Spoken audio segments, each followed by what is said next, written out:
Well, well, well. Please help me, I'm so sick of using this pun. Patch 2.0 has dropped, and while a lot has changed, a lot also hasn't really changed.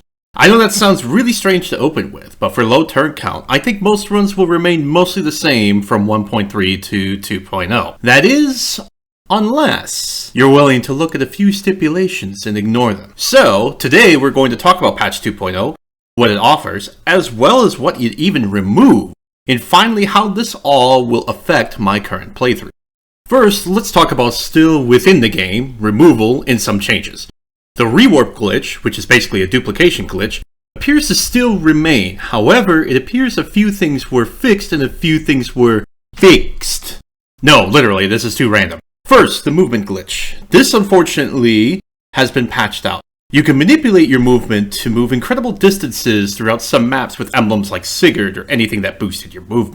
This has been removed as of patch 2.0. Next is Soren. Keb, who helps run triangle attack, discovered some code for Flare and Root Sword was changed. Now, the max you will be able to heal in combat is 50% of your opponent's health, at most, instead of 50% damage. Apparently, Nosferatu worked as intended and worked like this for a while, so figure that one out. Finally, it sounds like the fixed mode issue with the first run of Manning defaulting to random instead has been fixed, but I haven't been able to find a lot of confirmation for this, so take this last point with a grain of salt. When you log in, you'll be greeted with 20 of each crystal augment for weapons. These are for engaged weapons, and you can use them, I believe, after Chapter 4. Though you'll probably want to save them at least a little bit for later. 20 isn't really a lot here, so the options on what you can use it on are pretty limited. Part of the issue is that engaged weapons don't always scale properly. There's a spoiler weapon that would be worth considering, however, for general low turn count, I think Amir would be one of the better ones to consider here. I'm going to keep the rest as spoiler-free as possible. There are some things I have to talk about because they do impact low turn count. So, basically you've been warned. Once you complete the Xenologue, you'll be granted a lot of items. These include some skill books, Second Seal, Master Seal, and 2 DLC exclusive classes. Enchanter is probably the more interesting class because of the slew of buffs you get from using items or weapons as augments.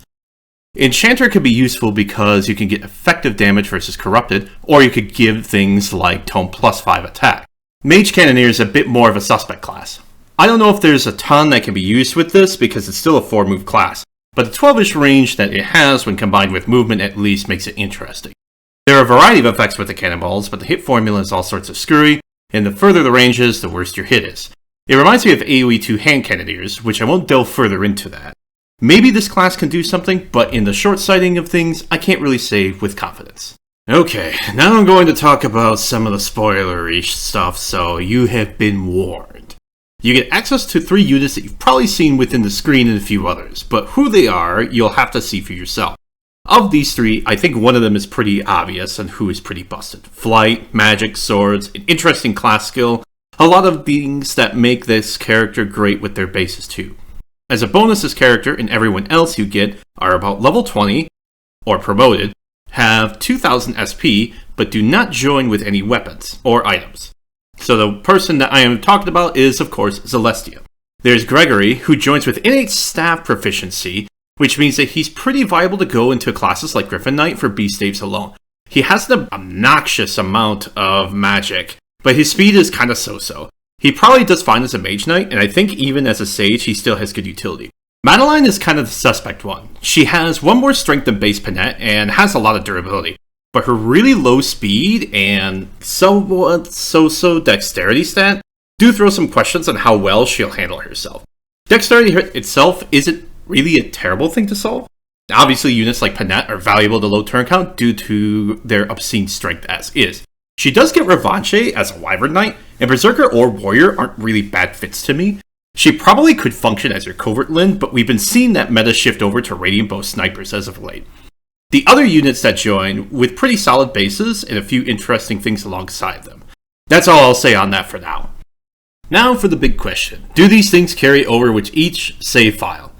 I'm sorry to disappoint you, they do not. That means you have to clear the Xenologue each time you play a new file if you want these things. Furthermore, manning mode on these Xenologues are brutal. Early on, they benefit with units that join pre-promoted because they don't suffer as much from the stat crunch. Units like Goldmary are disproportionately better than Chloe, who joins as a level 15 Pegasus Knight. Meanwhile, Goldmary is crunched to a level 15 hero with bases that are only a little worse than what she joins with, if there even is a penalty. There is an interesting loophole though. You can play the Xenologs on normal mode while still playing on Maddening mode for the main story.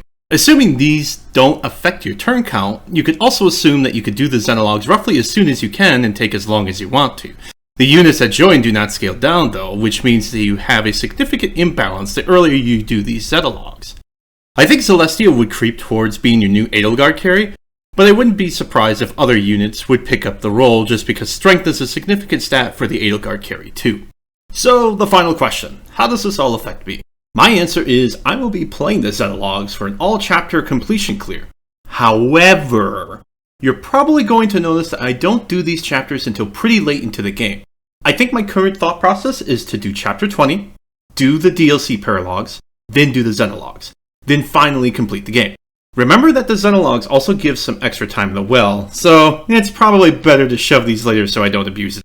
Just bear in mind I may change my mind, and maybe in a separate playthrough I just say, screw the rules, I do the Xenologs earlier.